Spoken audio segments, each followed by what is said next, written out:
Graça e paz, irmãos. Amém. Bom dia a todos. Eu quero dar as boas-vindas a cada irmão que aqui já está e nós vamos orar nesse momento para iniciar o nosso culto. O culto de hoje é um culto festivo, porque nós estamos aqui reunidos para celebrar a ressurreição do nosso Senhor e Salvador Jesus Cristo. Oremos. Senhor Deus e Pai, muito obrigado, Senhor, por este dia, ó Deus, em que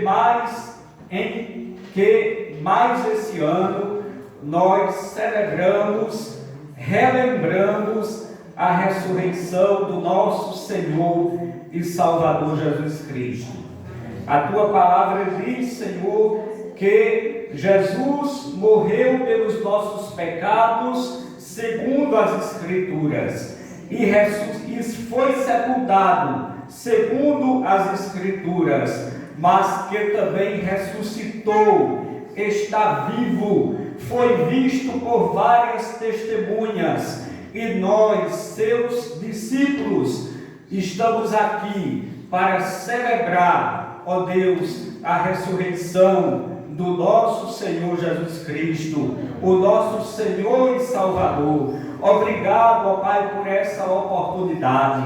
Senhor, eu quero te pedir que abençoes a cada irmão que aqui já chegou, ó Deus, de cada um daqueles que ainda hão de chegar. Ó Deus, que a Tua presença seja real em nosso meio, que nós estejamos aqui, Senhor, com o coração alegre para cultuar o Senhor. Nós tudo isso te pedimos em nome de Jesus. Amém.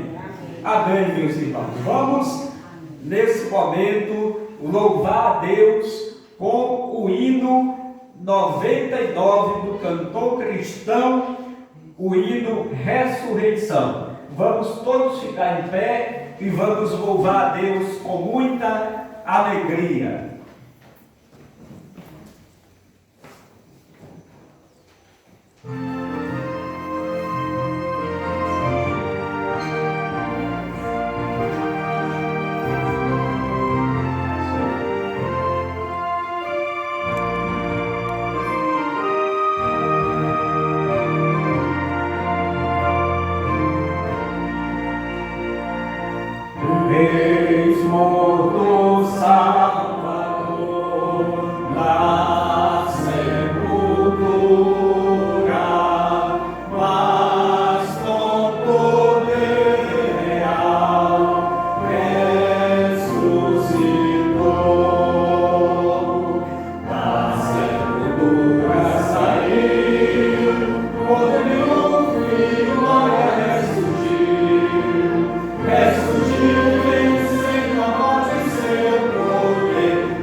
Amém. Louvado seja Deus. Agora nós vamos fazer a leitura da palavra de Deus e eu quero convidar a irmã Terezinha Moura para fazer a leitura e os irmãos abram as suas Bíblias no Evangelho de João, capítulo 20, E nós vamos ler todo o capítulo, do versículo 1 até o versículo 31.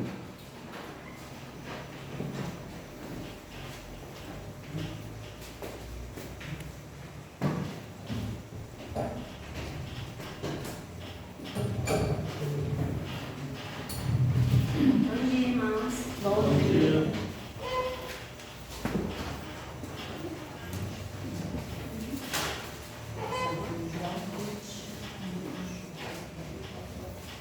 No primeiro dia da semana, Maria Madalena foi ao sepulcro de madrugada, sendo ainda escuro, e viu que a pedra estava removida. Então, correu e foi ter com Simão Pedro e com outro discípulo a quem Jesus amava, e disse-lhes: Tiraram do sepulcro o Senhor, e não sabemos onde o puseram. Saiu, pois, Pedro e o outro discípulo e foram ao sepulcro. Ambos corriam juntos, mas o outro discípulo correu mais depressa do que Pedro e chegou primeiro ao sepulcro. E abaixando-se, viu os lençóis de linho, todavia não entrou. Então Simão Pedro, seguindo-o, chegou e entrou no sepulcro. Ele também viu os lençóis, e o lençol que estivera sobre a cabeça de Jesus, e que não estava com os lençóis, mas deixado num lugar à parte. Então entrou também o outro discípulo, que chegara primeiro ao sepulcro, e viu e creu, pois ainda não tinham compreendido a Escritura, que era necessário ressuscitar ele dentre os mortos. E voltaram os discípulos outras vezes para casa. Maria, entretanto, permanecia junto à entrada do túmulo, chorando. Enquanto chorava, abaixou-se e olhou para dentro do túmulo. E viu 2 anjos vestidos de branco, sentados onde o corpo de Jesus fora posto, um à cabeceira e outro aos pés. Então eles lhe perguntaram: Mulher, por que choras? Ela lhes respondeu: Porque levaram o meu Senhor, e não sei onde o puseram. Tendo dito isto, voltou-se para trás e viu Jesus em pé, mas não reconheceu que era Jesus. Perguntaram-lhe Jesus: Mulher, por que choras? A quem procuras? Ela, supondo ser ele o jardineiro, respondeu: Senhor, se tu o tiraste, dize-me onde o puseste e eu o levarei. Disse-lhe Jesus: Maria. Ela, voltando, lhe disse em hebraico: Raboni, que quer dizer mestre. Recomendou-lhe Jesus: Não me detenhas, porque ainda não subi para o meu Pai. Mas vai ter com os meus irmãos e dize-lhes: Subo para o meu Pai e vosso Pai, para meu Deus e vosso Deus. Então saiu Maria Madalena anunciando aos discípulos: Vi o Senhor, e contava que ele lhe dissera estas coisas. Ao cair da tarde, naquele dia, o primeiro da semana, trancadas as portas da casa onde estavam os discípulos, com medo dos judeus, veio Jesus, pôs-se no meio e disse-lhes: Paz seja convosco. E dizendo isso, lhes mostrou as mãos e o lado. Alegraram-se, portanto, os discípulos ao verem o Senhor. Disse-lhes, pois Jesus outra vez: Paz seja convosco. Assim como o Pai me enviou, eu também vos envio. E havendo dito isto, soprou sobre eles e disse-lhes: Recebei o Espírito Santo. Se de alguns perdoardes os pecados, são-lhes perdoados. Se lhes retiverdes, são retidos. Ora, Tomé, um dos 12, chamado Dídimo, não estava com eles quando veio Jesus. Disse-lhe então os outros discípulos: Vimos o Senhor. Mas ele respondeu: Se eu não vir as suas mãos, o sinal dos cravos, e ali não puser o dedo, e não puser a mão no seu lado, de modo algum acreditarei. Passados 8 dias, estavam outra vez ali reunidos os seus discípulos, e Tomé com eles. Estando as portas trancadas, veio Jesus, pôs-se no meio e disse-lhes: Paz seja convosco. E logo disse a Tomé: Põe aqui o dedo e vê as minhas mãos. Chega também a mão e ponha no meu lado. Não sejais incrédulo, mas crente. Respondeu-lhe Tomé: Senhor meu e Deus meu. Disse-lhe Jesus: Porque me vistes, creste? Bem-aventurados os que não viram e creram. Na verdade, fez Jesus diante dos discípulos muitos outros sinais, que não estão escritos neste livro.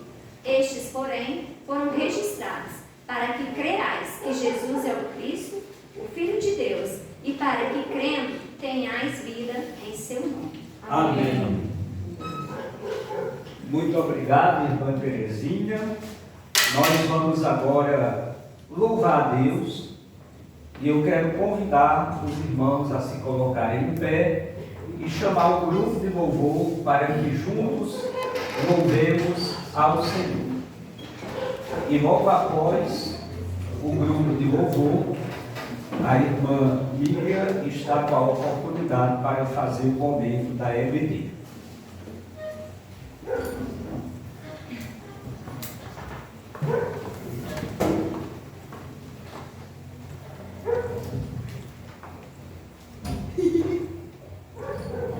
Bom dia, irmãos. Bom dia.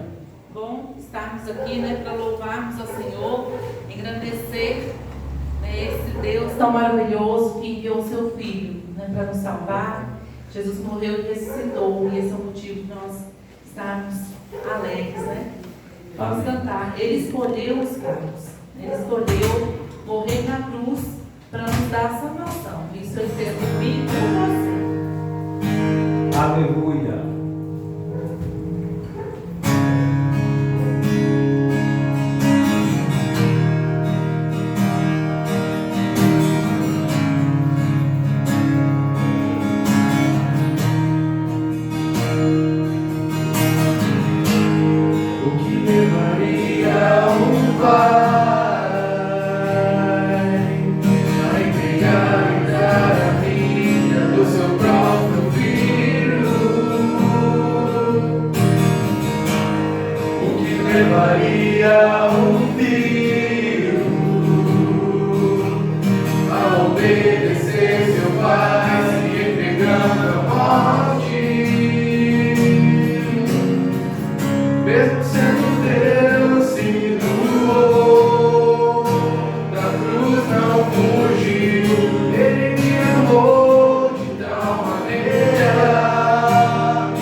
trouxemos o Espírito Santo de Deus no nosso lar, para nos consolar, para nos orientar durante a nossa vida.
seu grande amor.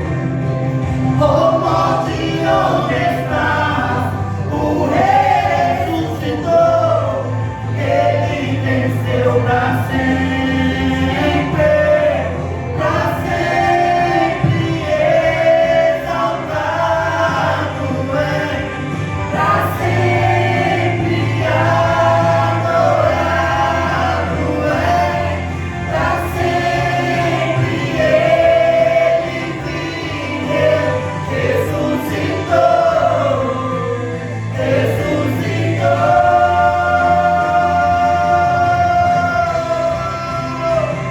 Oh, aleluia! Salvação, glória, honra, poder, majestade, pelo século dos séculos. Digno és, conforme o que está a tua vitória. Ele ressuscitou. Vivo, vivo, vivo, vivo. Cantamos. Cantamos aleluia. Cantamos aleluia. Cantamos aleluia, o Cordeiro venceu. Cantamos aleluia, cantamos aleluia, cantamos aleluia, o Cordeiro venceu.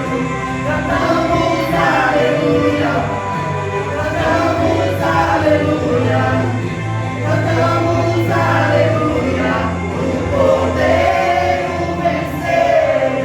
Cantamos aleluia, cantamos aleluia, cantamos aleluia, o Cordeiro venceu.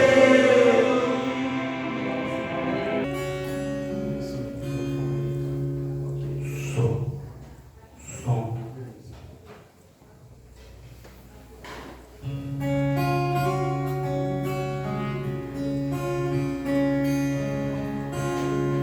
Sempre que eu leio a história de Cristo, fico a pensar com grande emoção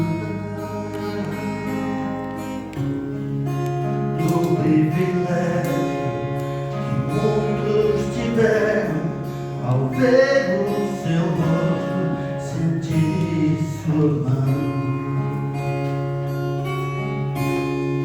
Eu também teria a mesma alegria de vê-lo bem perto, bem juntinho a mim. Olhar em seus olhos serenos de medo, oh como eu queria ser feliz assim. Queria saber como era o seu rosto, embora eu sinta que era amor lindo, inspirava fé, também confiança, e dava a todos um povo infinito. Ao ver as gravuras, os quadros pintados, aquilo que diz ser o meu Senhor, você não aceita o que tá na tela, qualquer falsa inspiração do pintor. Não creio, não creio no Cristo vencido, cheio de amargura, semblante de dor. Eu creio no Cristo de rosto alegre, eu creio no Cristo que é vencedor. Dia também eu verei face a face, e assim eu creio pela minha fé. Oh, aleluia, verei o seu rosto.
parecia estar de luto pelo Cristo que morreu.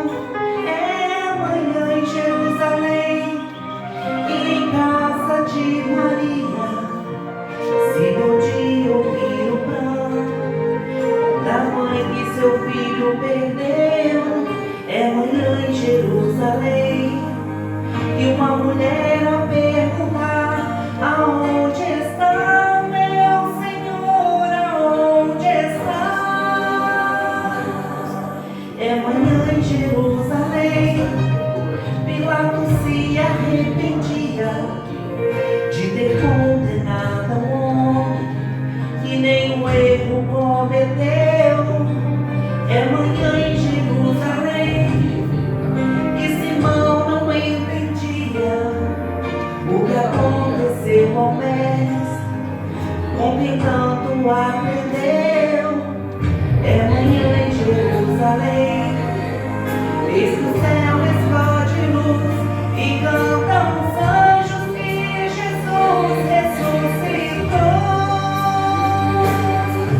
Levantai um pouco as vossas cabeças, levantai um pouco mais eternos, recebei glória aquele que foi morto e venceu.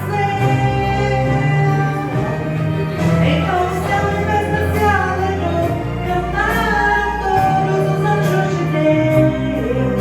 A estrela da manhã está de novo no céu.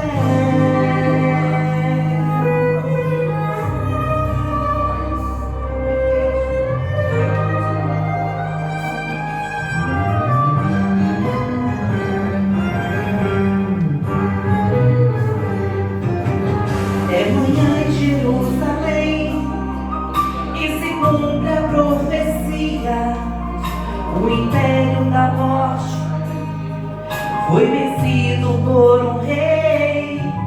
É manhã em Jerusalém, diz que o sol festeja o dia, a manhã mais importante de toda a criação. É manhã em Jerusalém e o inferno entendeu que o rei da vida jamais poderá morrer. É manhã em Jerusalém, a pedra removida é uma leve testemunho da grande ressurreição. É manhã em Jerusalém, como nenhum outro dia, a manhã mais importante de toda a criação. É manhã em Jerusalém e um anjo a profetizar da mesma forma que subiu, ele voltará. Levantai um pouco as vossas cabeças, levantai um pouco mais eternos, recebei glória aquele que foi morto e venceu. Então o céu e a terra se alegrou, cantaram todos os anjos de Deus. A estrela da manhã está de novo no céu.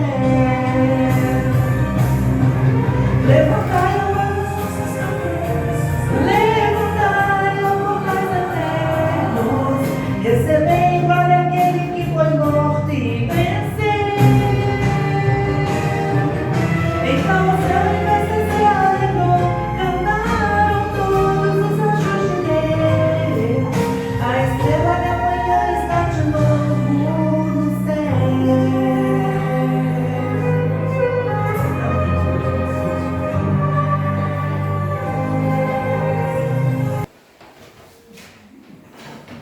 Meus amados irmãos, chegamos agora ao momento da celebração da ceia do Senhor. Nós vamos cercar a mesa do Senhor nesse momento.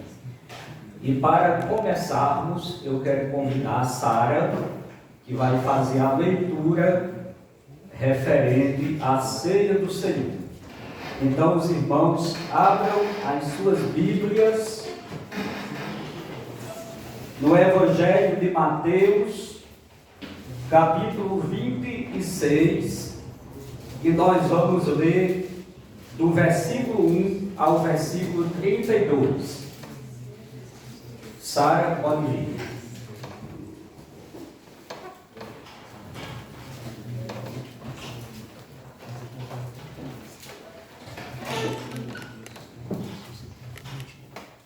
Quando Jesus acabou de proferir essas palavras, disse aos seus discípulos: Vocês sabem que daqui a 2 dias será celebrada a Páscoa, e o Filho do Homem será entregue para ser crucificado. Então os principais sacerdotes e os anciãos do povo se reuniram no palácio do sumo sacerdote, chamado Ciafás, e deliberaram prender Jesus, à traição e matá-lo. Mas diziam: Não durante a festa, para que não haja tumulto entre o povo. Quando Jesus estava em Betânia, na casa de Simão, o leproso, aproximou-se dele uma mulher, trazendo um frasco feito de alabastro com um perfume precioso, que ela derramou sobre a cabeça de Jesus, estando ele à mesa. Vendo isso, os discípulos ficaram indignados e disseram: Para que esse desperdício? Este perfume poderia ter sido vendido por muito dinheiro para ser doado aos pobres. Mas Jesus, sabendo disso, lhes disse: Por que vocês estão incomodando essa mulher? Ela praticou uma boa ação para comigo. Porque os pobres estarão sempre com vocês, mas a mim vocês nem sempre terão. Porque, derramando este perfume sobre o meu corpo, ela o faz para o meu sepultamento. Em verdade lhes digo que, onde for pregado em todo o mundo este evangelho, também será contado o que ela fez, para a memória dela. Então, um dos 12, chamado Judas Iscariotes, foi falar com os principais sacerdotes. Ele disse: Quanto me darão para que eu entregue a vocês? E pagaram-lhe 30 moedas de prata. E desse momento em diante, Judas buscava uma ocasião para entregar Jesus. No primeiro dia da festa dos pães sem fermento, os discípulos vieram a Jesus e lhe perguntaram: Onde quer que façamos os preparativos para que o Senhor possa comer a Páscoa? E ele lhes respondeu: Vão até a cidade, procurem certo homem e digam: O mestre diz: O meu tempo está próximo. É em sua casa que celebrarei a Páscoa com meus discípulos. E eles fizeram como Jesus lhes havia ordenado e prepararam a Páscoa. Ao cair da tarde, Jesus pôs-se à mesa com os 12 discípulos. E enquanto comiam, Jesus disse: Em verdade lhes digo que um de vocês vai me trair. E eles, muito entristecidos, começaram a um por um perguntar-lhe: Por acaso seria eu, Senhor? Jesus respondeu: O que comigo põe a mão no prato, esse vai me trair. O Filho do Homem vai, como está escrito a seu respeito. Mas ai daquele por quem o Filho do Homem está sendo traído. Melhor seria para ele se nunca tivesse nascido. Então Judas, que o traía, perguntou: Por acaso sou eu, mestre? Jesus respondeu: Você acabou de dizer isso. Enquanto comiam, Jesus pegou um pão e, abençoando-o, partiu e deu aos discípulos, dizendo: Tomem, comam, isto é o meu corpo. A seguir, Jesus pegou um cálice e, tendo dado graças, o deu aos seus discípulos, dizendo: Bebam todos dele, porque isso é o meu sangue, o sangue da aliança, derramado em favor de muitos, para a remissão dos pecados. E digo a vocês que, dessa hora em diante, nunca mais beberei deste fruto da videira, até aquele dia em que beberei com vocês o vinho novo, no reino do meu Pai. E tendo cantado um hino, saíram para o Monte das Oliveiras. Então Jesus disse aos discípulos: Esta noite serei uma pedra de tropeço para todos vocês, porque está escrito: Ferirei o pastor e as ovelhas do rebanho ficarão dispersas. Mas, depois da minha ressurreição, irei adiante de vocês para Galileia. Amém.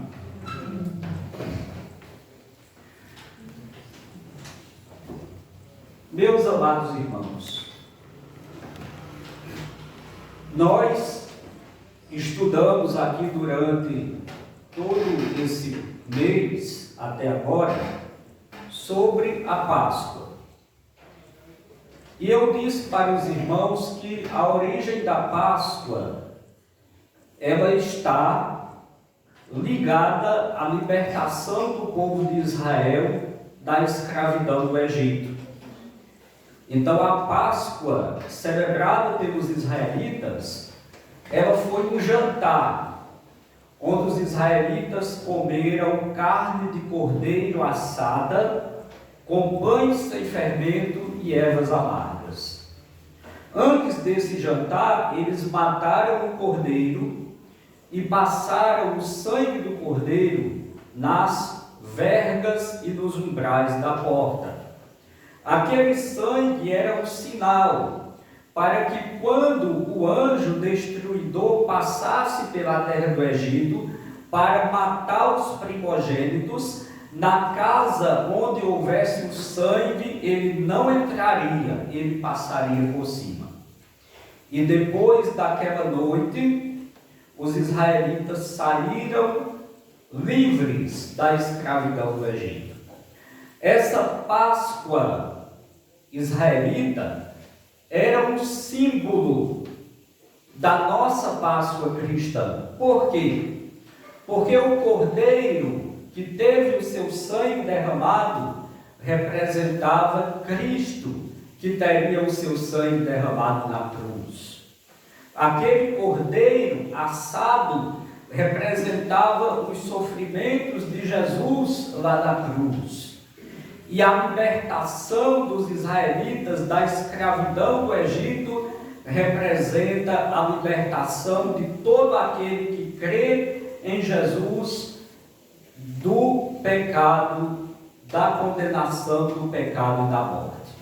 Então, nós, os cristãos, nós não celebramos a Páscoa como os israelitas, porque a nossa Páscoa é Cristo.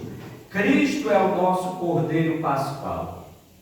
Então, nós celebramos a ceia do Senhor, porque Jesus, como foi lido aqui pela Sara, na noite em que ele seria traído, antes disso ele celebrou a Páscoa com os seus discípulos e ali ele deu um novo mandamento. Ele substituiu o cordeiro assado e os pães sem fermento e as ervas amargas, ele substituiu pelo pão e pelo vinho. O pão representando o seu corpo, que seria rasgado na cruz, e o vinho representando o seu sangue, que seria derramado para o perdão dos pecados de todo aquele que crê. Então hoje nós celebramos a ceia do Senhor. A nossa Páscoa é Cristo e o símbolo da nossa Páscoa é a ceia do Senhor. E nós fazemos isso todas as vezes que nos reunimos para comer o pão e beber o cálice.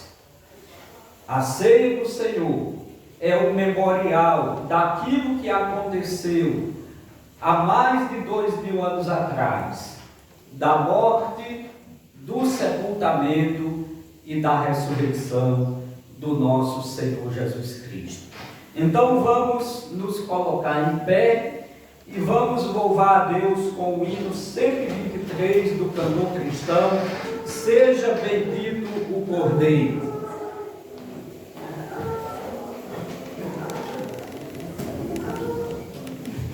Vamos todos cantar com muita alegria e com muita força nos nossos pulmões, celebrando a morte e a ressurreição do nosso Senhor e Salvador Jesus Cristo.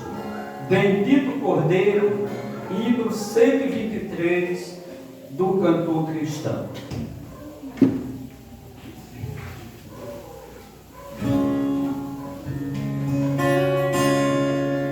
Seja bendito o Cordeiro, que na cruz por nós padeceu. Seja bendito o seu sangue, que por nós pecadores verteu. Eis nesse sangue lavado, com o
mais alto que a neve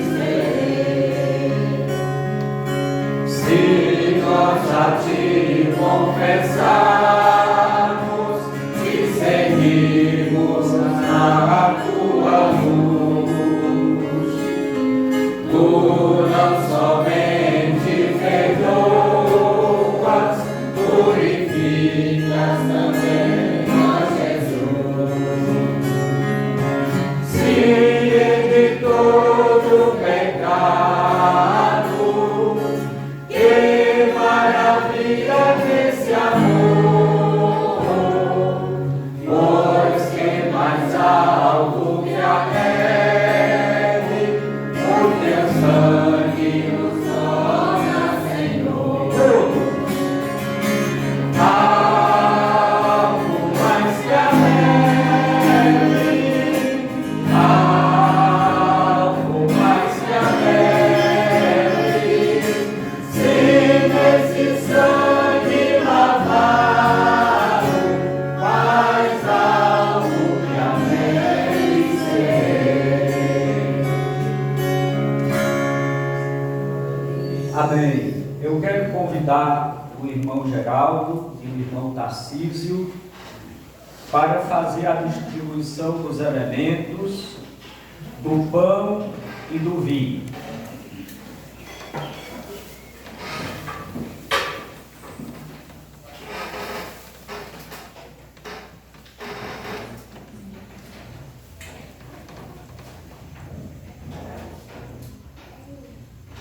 Os irmãos podem pegar os elementos e aguardar para que nós celebremos todos juntos a ceia do Senhor.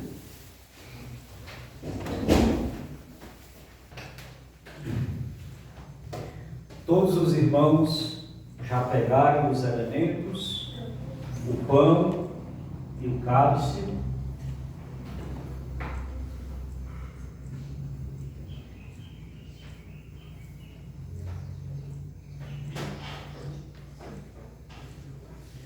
O Senhor Jesus, na noite em que foi traído, tomou o pão, deu graças e o partiu entre os seus discípulos e disse: tomai e comei, isto é o meu corpo, que é dado por vós. Fazei isto todas as vezes que comerdes, em memória de mim. Logo após comerem, o Senhor Jesus tomou o cálice e disse: isto é o meu sangue, o sangue da nova aliança, que será derramado por muitos para a remissão dos pecados. Fazei isto todas as vezes que o beberdes em memória de mim. Faltou ali a irmã Neida receber os elementos. Eu quero pedir que algum irmão vá lá. E depois nós vamos comer e beber. Todos comamos e bebamos, um após o outro.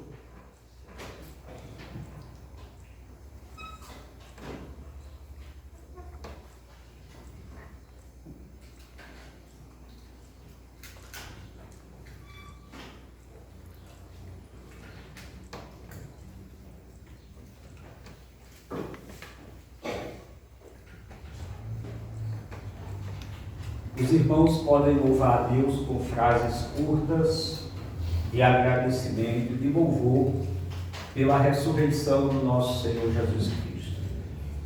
Agradecemos ao Pai pelo amor que o Senhor provou para conosco, entregando a sua vida em resgate das nossas. Amém.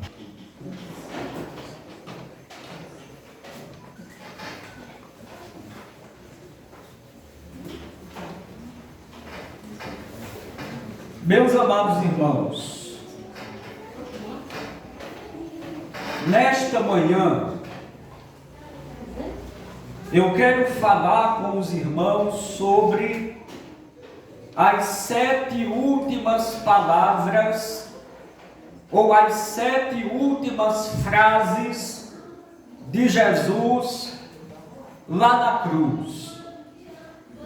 Durante todo este mês, nós já estudamos sobre a história da Páscoa no Antigo Testamento.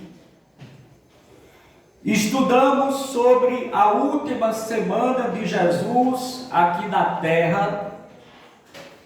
Estudamos também sobre as 15 etapas da via dolorosa até a ressurreição. E agora nós vamos falar, meditar, relembrar as últimas palavras de Jesus lá na cruz.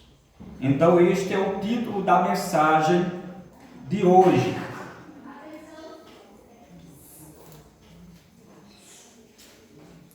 As 7 últimas palavras de Jesus lá na cruz.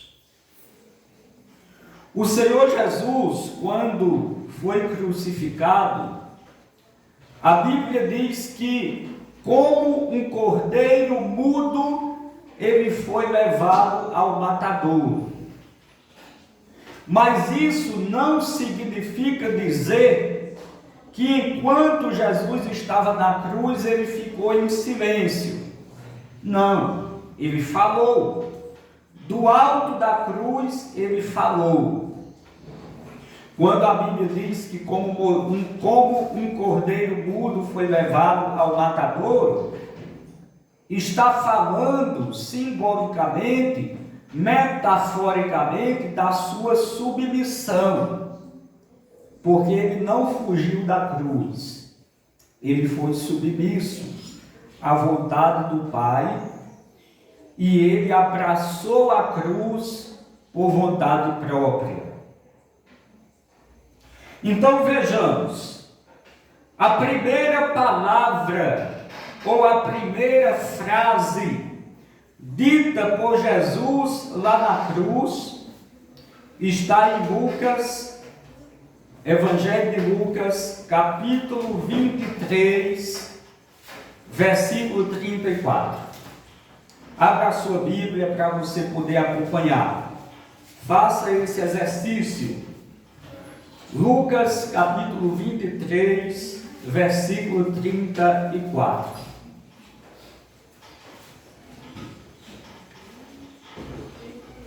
Que diz assim: contudo, Jesus dizia: Pai, perdoa-lhes, porque não sabem o que fazem.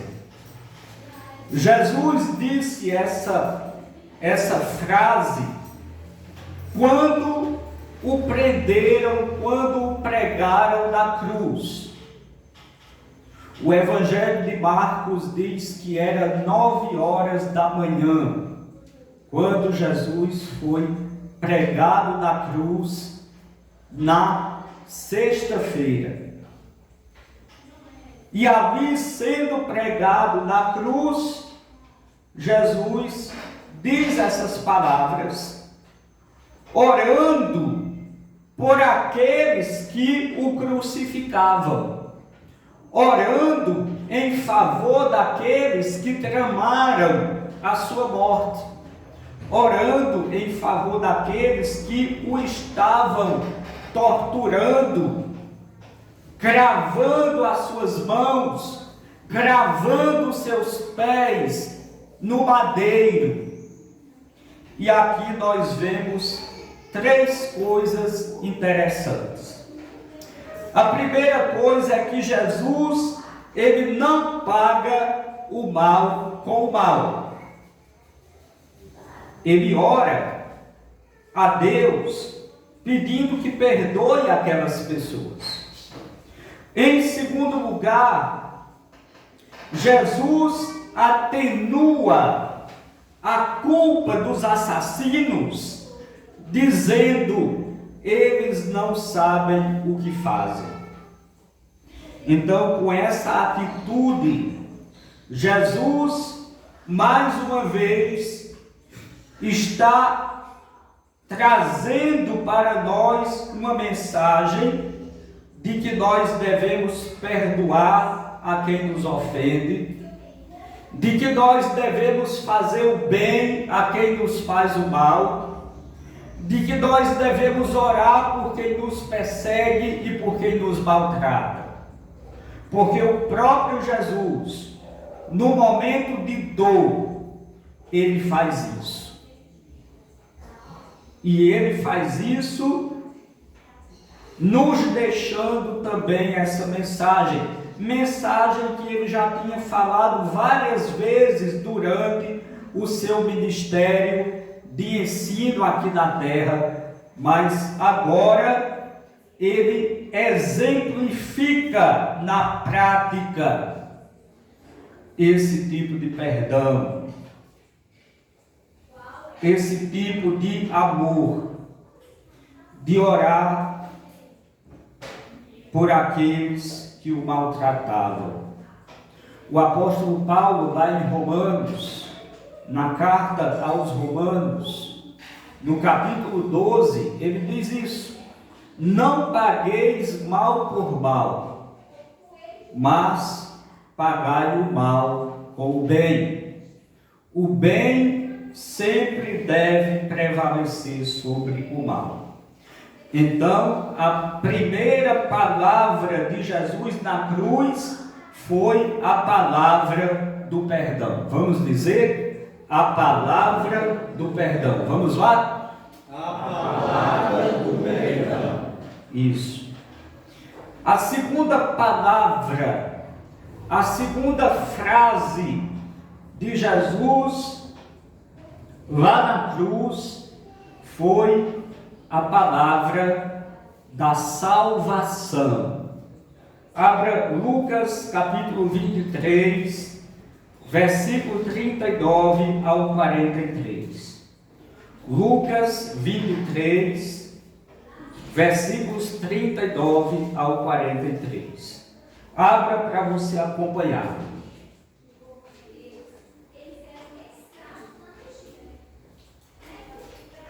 Diz assim: um dos malfeitores crucificados blasfemava contra ele, dizendo: não és tu o Cristo? Salva-te a ti mesmo e a nós. Também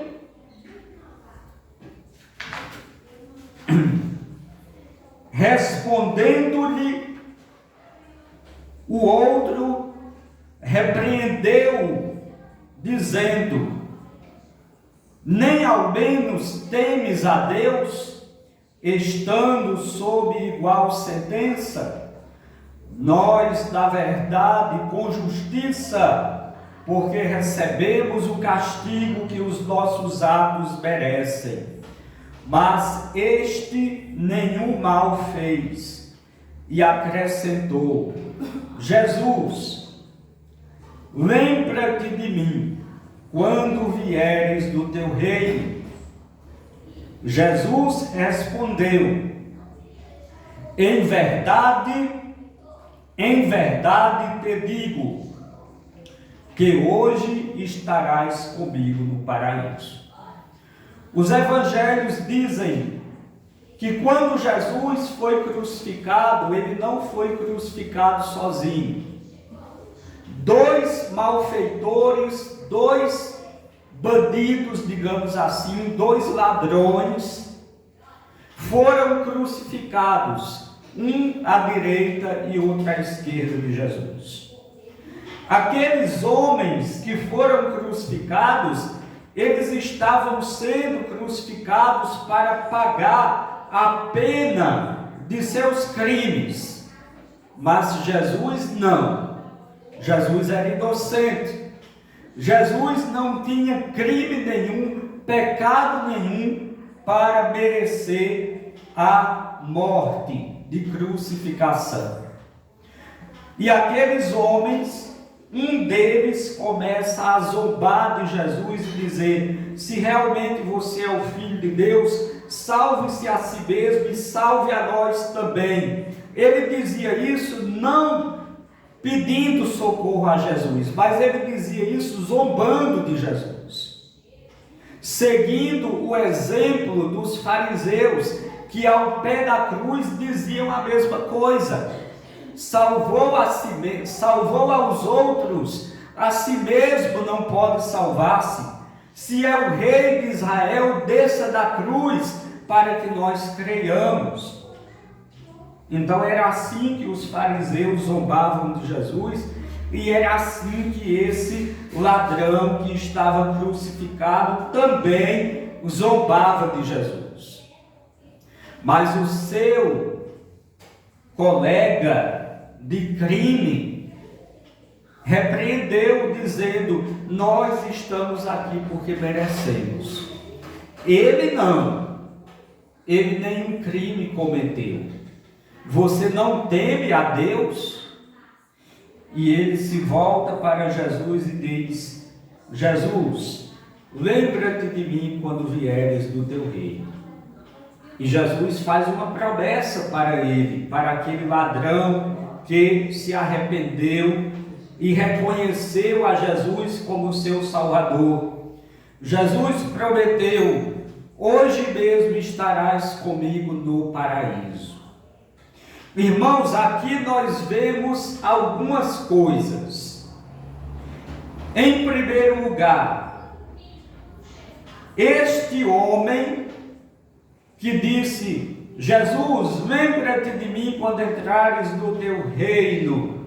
Este homem, ele é salvo na última hora. Ele é salvo na última hora de vida, porque ali ele ia morrer. Mas ao se arrepender e ao clamar por Jesus, reconhecendo Jesus como Salvador, ele foi salvo. Foi salvo na última hora. Irmãos, ainda hoje é possível que pessoas sejam salvas na sua última hora de vida.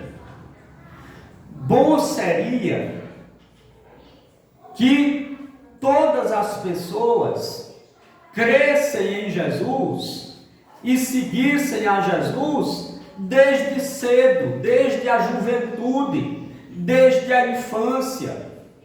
Ser salvo na última hora não é o ideal. O ideal é que a pessoa, quanto mais cedo possível na sua vida aqui na terra, ela reconheça que é um pecador e ela creia em Jesus como Salvador e ela receba a salvação e ela possa desenvolver a sua vida cristã. Isso é o ideal. Como diz lá em Eclesiastes, capítulo 12: lembra-te do teu Criador nos dias da tua mocidade, antes que venham os maus dias, e digas: não tenho neles prazer. Ou seja, ele está dizendo: converta-se, sirva ao Senhor na sua juventude, antes que chegue a velhice, antes que chegue a última hora. No entanto, apesar da Bíblia aconselhar que melhor é que a gente se converta e sirva ao Senhor desde cedo, mas isso não impede que pessoas sejam salvas na última hora. O próprio Jesus contou uma parábola, onde ele disse que um homem convidou trabalhadores para a sua vinha bem cedinho.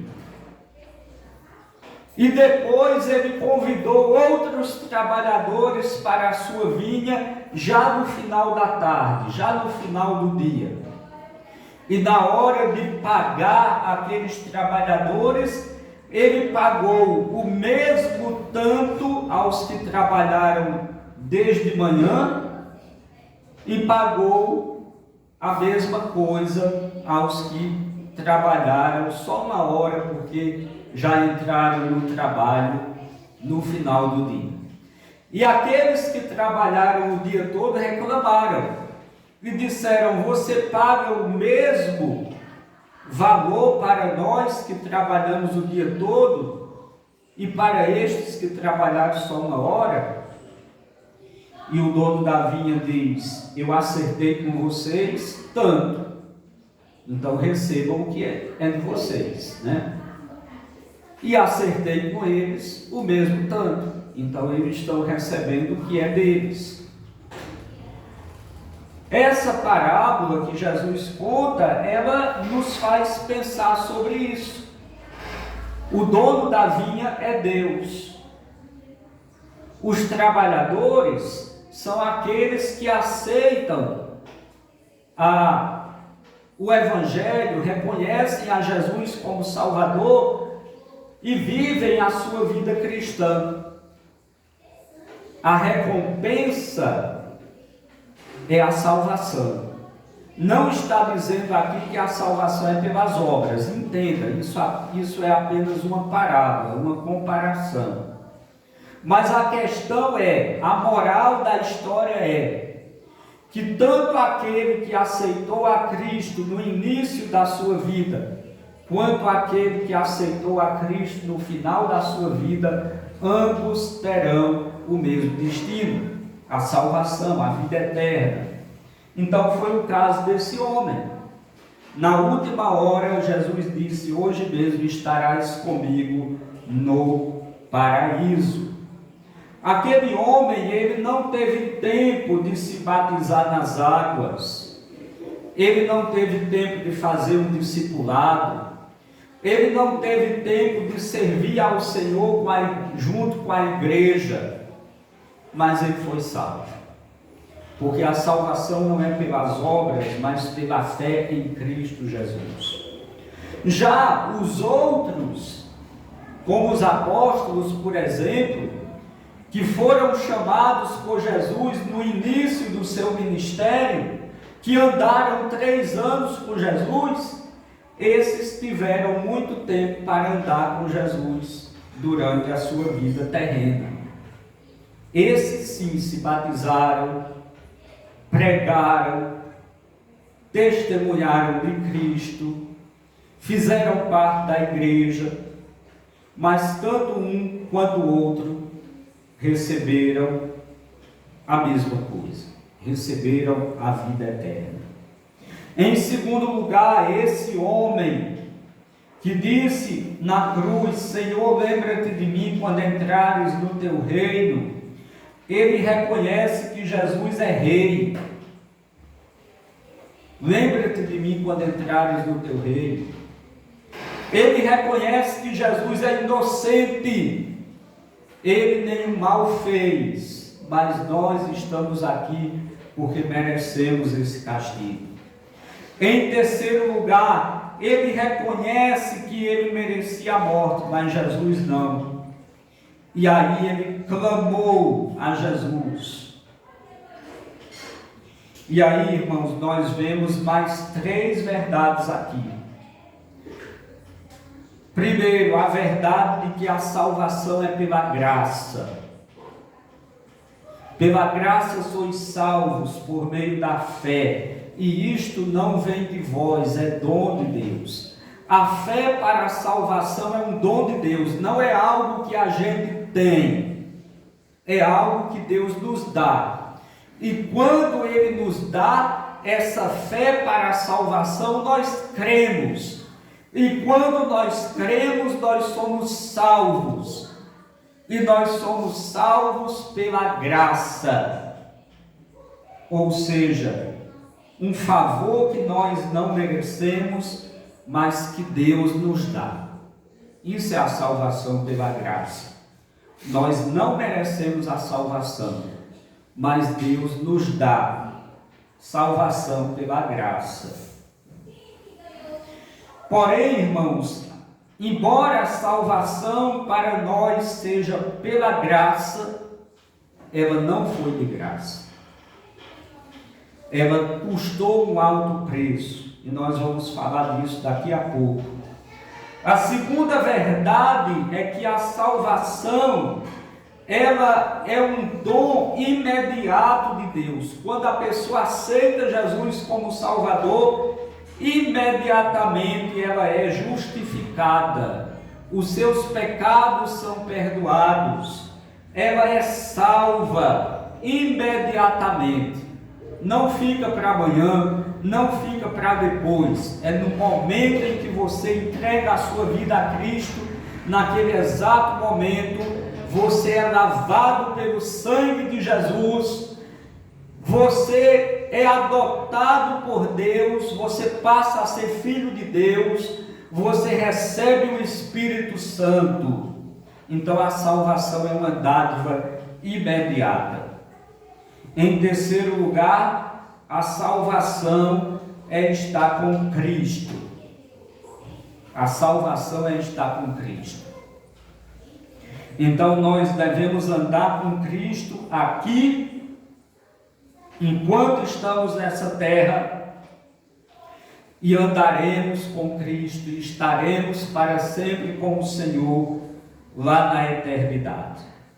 Então, qual é a segunda palavra dita por Jesus na cruz?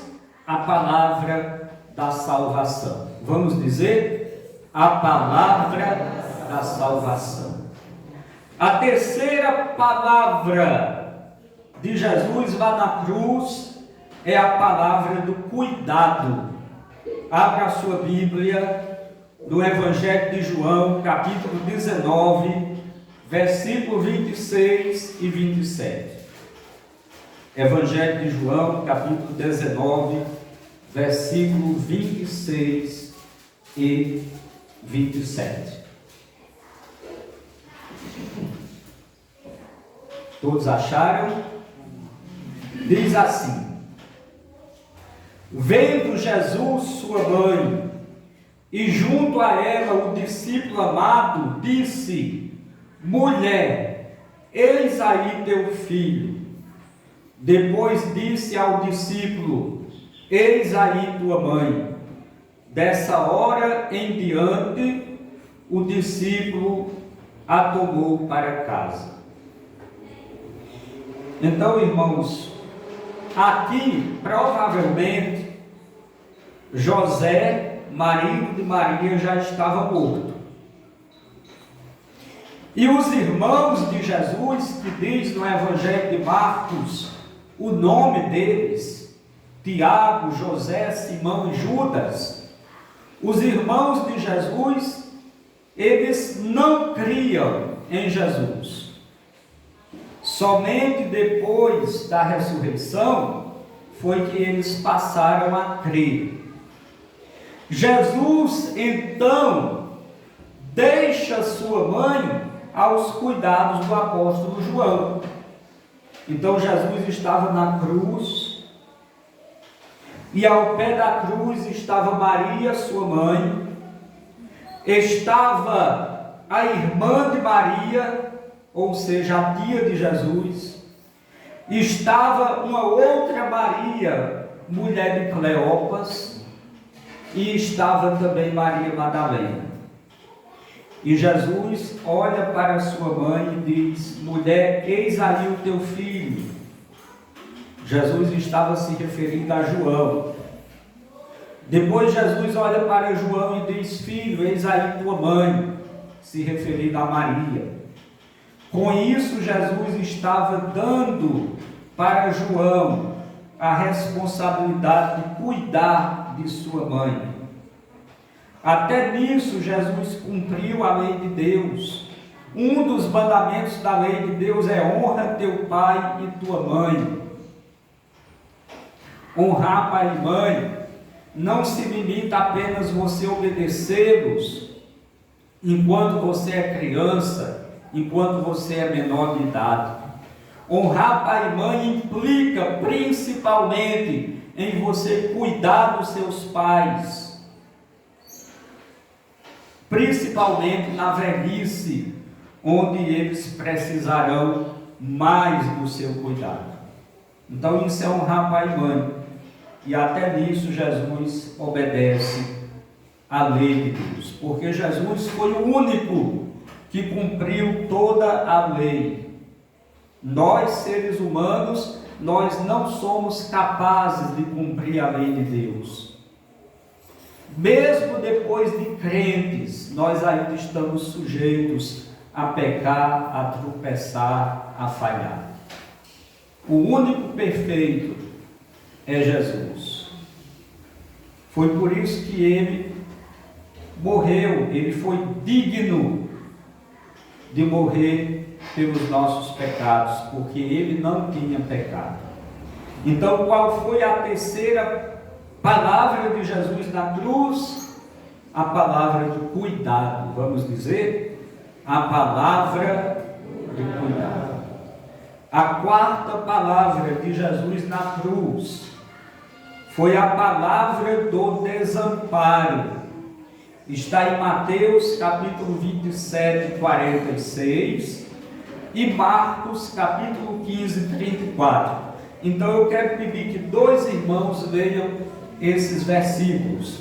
Um irmão vai ler Mateus capítulo 27, versículo 46, e o outro irmão vai ler Marcos capítulo 15, versículo 34. Vamos lá? E logo após o culto nós teremos ali um almoço delicioso, né? Que está sendo preparado pelo Ministério de Missões e Evangelismo. A irmã Neila está envolvida ali. Vamos lá, quem achou Mateus 27, capítulo 27, versículo 46?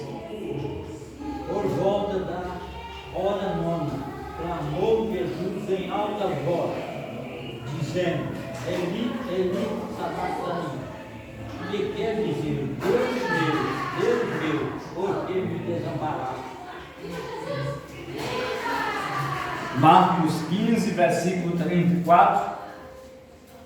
Ora não, Jesus exclamou com grande voz, dizendo: Eloi, Eloi, lema sabachthani. Isso traduzido é: Deus meu, por que me desamparou? Então, a quarta palavra de Jesus da cruz foi a palavra do desamparo. Preste bem atenção nisso. A quarta palavra de Jesus da cruz foi a palavra do desamparo. Agora a pergunta que nós fazemos é: por que Deus desprezou o seu Filho na cruz? Porque a única maneira de Deus ser justo e justificar você foi encontrar alguém que pudesse substituir você. Ou seja, Jesus, ele foi o nosso substituto. A cruz representava a condenação pelos nossos pecados. Deus, ele não podia simplesmente perdoar os nossos pecados. Deus não podia simplesmente dizer: você está perdoado. Não, porque o pecado ele tem que ser pago. Para Deus ser justo, ele tem que condenar a humanidade por causa de seus pecados. O salário do pecado é a morte. Então o pecado tem que ser pago. Então, Deus enviou o seu Filho Jesus, e Jesus, ele pagou pelos nossos pecados. Nós chamamos isso na teologia de substituição penal.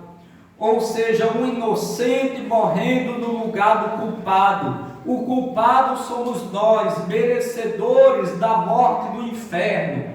O inocente é Jesus, que assumiu o nosso lugar na cruz, morreu carregando os nossos pecados. Então, todo aquele que depositar sua fé em Jesus ele é justificado. Deus declara justo aquele que depositar a sua fé em Jesus, porque Jesus morreu em nosso lugar, nos substituindo, morreu pelos nossos pecados.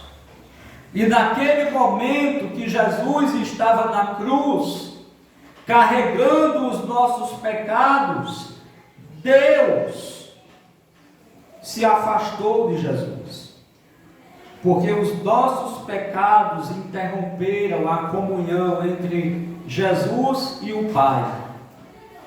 E sentindo essa comunhão interrompida, Jesus sente a maior dor que ele poderia sentir. E ele diz essas palavras: Elohim, Elohim, lama sabachthani, que quer dizer: Deus meu, por que me desamparaste? Então a quarta palavra de Jesus na cruz foi a palavra do desamparo. Jesus se sentiu desamparado. Vamos dizer a palavra do desamparo. Vamos lá? A palavra do desamparo. A quinta palavra de Jesus na cruz foi a palavra da agonia. Abra a sua Bíblia em João capítulo 19, versículo 28. João 19, 28. A palavra da agonia. João 19, 28.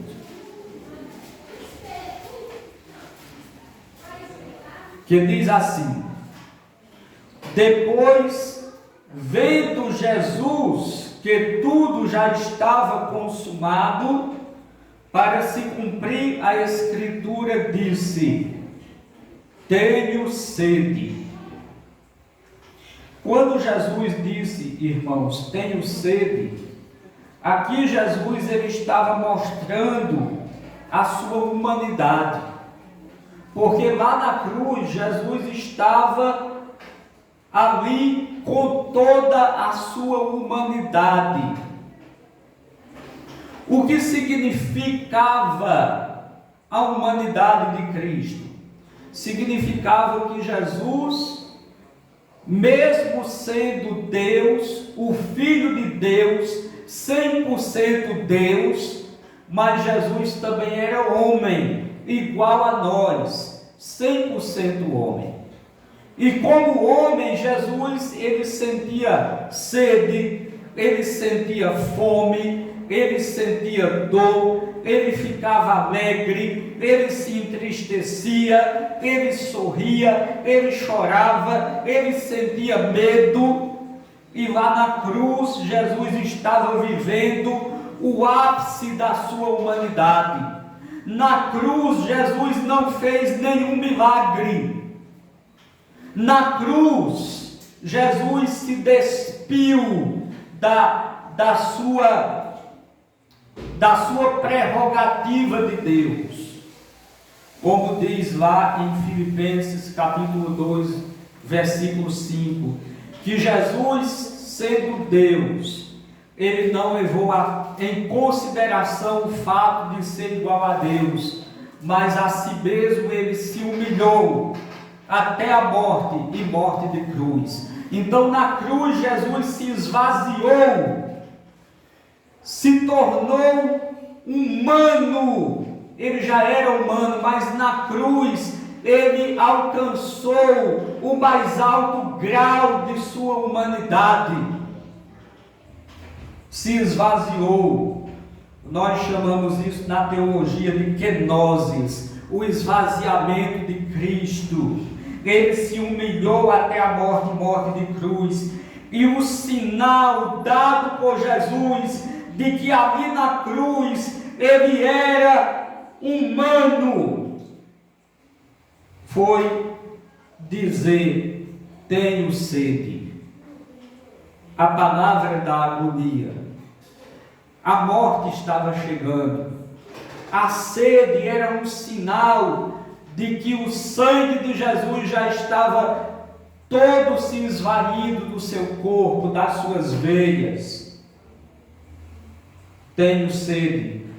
Então, qual foi a quinta palavra de Jesus? A palavra da agonia. Vamos dizer, a palavra da agonia. A sexta palavra de Jesus na cruz foi a palavra da vitória. E aí, irmãos, a palavra da vitória de Jesus não significa que ele derrotou o exército romano e desceu da cruz e montou num cavalo e saiu galopando com a bandeira na mão, dizendo Rei dos Reis, Senhor dos Senhores. Não, isso vai acontecer no futuro. Quando ele voltar, lá em Apocalipse diz que ele virá em um cavalo branco. Os exércitos celestiais virão com ele, e na sua coxa está escrito nas suas vestes, Rei dos Reis, Senhor dos Senhores. Mas isso é na sua volta. Na cruz, a palavra da vitória de Jesus foi diferente. Abra João capítulo 19, versículo 30. João capítulo 19, versículo 30. Diz assim: quando, pois, Jesus tomou o vinagre, disse, está consumado, e inclinando a cabeça, rendeu o seu espírito. Então a palavra da vitória dita por Jesus na cruz foi essa: está consumado. O que era que estava consumada? A obra que Jesus veio para realizar. Porque Jesus veio a essa terra justamente para isso, para morrer na cruz em nosso lugar, para morrer pelo perdão dos nossos pecados. Essa era a missão de Jesus. Esse era o objetivo de Jesus. Foi para isso que o Pai o enviou. Nós temos no Evangelho de Mateus um momento em que Jesus começa a dizer para os discípulos: daqui a 3 dias nós vamos para Jerusalém, e chegando lá os principais sacerdotes vão me prender, vão me julgar, vão me crucificar, e ao 3º dia eu vou ressuscitar. E aí Pedro diz para Jesus: Senhor, tenha pena de você mesmo, isso nunca deve lhe acontecer. E Jesus diz: para trás de mim, Satanás, porque você não compreende das coisas de Deus, mas apenas das coisas do homem. Jesus estava dizendo: é vontade do Pai que eu morra, porque a minha morte é um sinal de libertação para todo aquele que crê.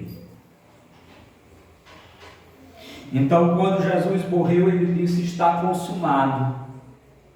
O que eu vim fazer, eu fiz. E essa frase, está consumado, no grego é tetelestai. E essa frase tetelestai, ela tinha alguns significados. Ela tinha um significado doméstico, ou seja, quando o pai de família mandava o filho fazer alguma tarefa, que o filho cumpria aquela tarefa, ele dizia para o pai: tetelestai, eu cumpri, eu terminei, a tarefa está feita. Ela tinha também um significado comercial. Quando uma pessoa recebia, quando uma pessoa pagava uma dívida, ela recebia um recibo, e no recibo estava escrito tetelestai, ou seja, a dívida está paga. Ou quando uma pessoa fazia uma transação imobiliária, que recebia a escritura de um imóvel, na escritura dizia tetelestai, é seu, está quitado, está pago. Então, ao dizer tetelestai, ao dizer está consumado, Jesus estava dizendo: o preço pelo pecado foi pago.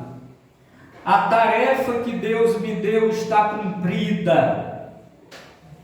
Então, a sexta palavra de Jesus foi a palavra da vitória. Vamos dizer, a palavra da vitória. E a sétima e última palavra de Jesus lá na cruz foi a palavra da rendição. Palavra da rendição. Alguém leia Lucas, capítulo 23, versículo 46.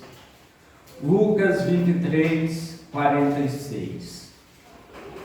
Então Jesus clamou em alta voz: Pai, nas tuas mãos entrego o meu espírito. E, dito isso, expirou. Isso. Então Jesus, às 3 horas da tarde, Jesus clama em alta voz e diz: Pai, em tuas mãos eu entrego o meu espírito. E dito isto, ele morreu. Então, essa foi a palavra da rendição. Jesus se rendeu. Jesus se entregou à morte para cumprir todo o propósito de Deus. Nós sabemos, irmãos, que Jesus não ficou morto, ele ressuscitou. Nós lemos aqui no início do culto a leitura do Evangelho de João, capítulo 20, onde diz que no primeiro dia da semana, bem cedo, Maria Madalena foi até o sepulcro e ela viu Jesus ali, e Jesus disse para ela: vá e diga aos meus irmãos, ou seja, aos discípulos, que você me viu e que eu estou vivo. E Maria Madalena saiu anunciando a todos: o Senhor vive, eu vi o Senhor. E este culto aqui nesta manhã tem exatamente esse objetivo. Todas as leituras bíblicas, todos os hinos que foram cantados, a celebração da ceia do Senhor, tudo nesse culto tem esse objetivo de lembrarmos que o nosso Senhor Jesus Cristo, ele morreu sim, ele foi sepultado sim, mas ele ressuscitou e está vivo, está sentado à direita do Pai, de onde ele voltará para levar consigo o seu povo, de modo que nós servimos a um Jesus que morreu, mas ressuscitou. Nós servimos a um Jesus vivo. Então, concluindo, irmãos, as 7 palavras da cruz foi o maior discurso de toda a história, e elas mostram algumas coisas. A primeira coisa é que o nosso pecado é horrível e maligno. Foi o nosso pecado que crucificou Jesus. Existe um hino que diz que a mão que pegou o martelo foi a mão de Deus, mas os pregos que foram colocados, fomos nós que colocamos. Isso significa que Jesus foi o nosso pecado que levou Jesus à cruz. Foi o nosso pecado que o matou, mas foi o Pai que o trouxe de volta à vida. Porque Jesus, ele não tinha nenhum pecado, e por isso a morte não podia reter Jesus. Em segundo lugar, as 7 palavras da cruz mostram o amor de Deus por mim e por você. Mostram que esse amor, ele é indescritível. Não existe palavras para descrever o amor de Deus. O evangelista e apóstolo João, escritor inspirado por Deus, nem ele, no auge de sua inspiração, ele achou palavras para descrever o amor de Deus. E tudo que ele pôde dizer foi que Deus amou o mundo de tal maneira. Foi a única palavra que ele encontrou para resumir o amor de Deus, porque o amor de Deus ele é indescritível. Em terceiro lugar, as 7 palavras da cruz, elas nos mostram que a salvação em Jesus é um dom gratuito de Deus para você e para mim e para todo aquele que crê. Pilatos, quando estava julgando Jesus, em Mateus capítulo 27, versículo 22, Pilatos perguntou para os judeus: o que farei de Jesus chamado Cristo? E os judeus disseram: crucifica-o. A pergunta que eu quero fazer para encerrar é: o que você fará de Jesus? Só existem 2 coisas que nós podemos fazer de Jesus. Uma é aceitá-lo e a outra é rejeitá-lo. Neutro você não pode ficar. Em cima do muro você não pode ficar. Porque quem está em cima do muro a respeito de Jesus, de fato já o rejeitou. Então, ou você aceita Jesus como seu Salvador, ou você reconhece que você é um pecador e crê que Jesus morreu na cruz para perdoar os seus pecados e o recebe e aceita um compromisso com Ele para segui-lo, porque crer, mas aceitar, mas obedecer significa se converter, passar a ser discípulo de Jesus. Ou você aceita Jesus ou você rejeita. Não existe meio termo. Mas a palavra de Deus diz que não há outro caminho pelo qual você possa ser salvo. Se você aceitar Jesus, você será salvo. Se você o rejeitar, você será condenado. Em nenhum outro há salvação, porque debaixo dos céus nenhum outro nome há dado entre os homens pelo qual devamos ser salvos. Se você está aqui nesta manhã, e você que está assistindo esse culto pela internet, se você ainda não é um crente, se você ainda não entregou a sua vida a Jesus, faça isso hoje. Arrependa-se dos seus pecados, creia em Jesus como seu único Salvador, passe a ser seu discípulo, passe a segui-lo e você terá a vida eterna. Se você é um crente, se você já serve a Jesus, permaneça firme. Não se desvie nem para a direita nem para a esquerda. Não se iluda com este mundo que é passageiro, que é ilusório.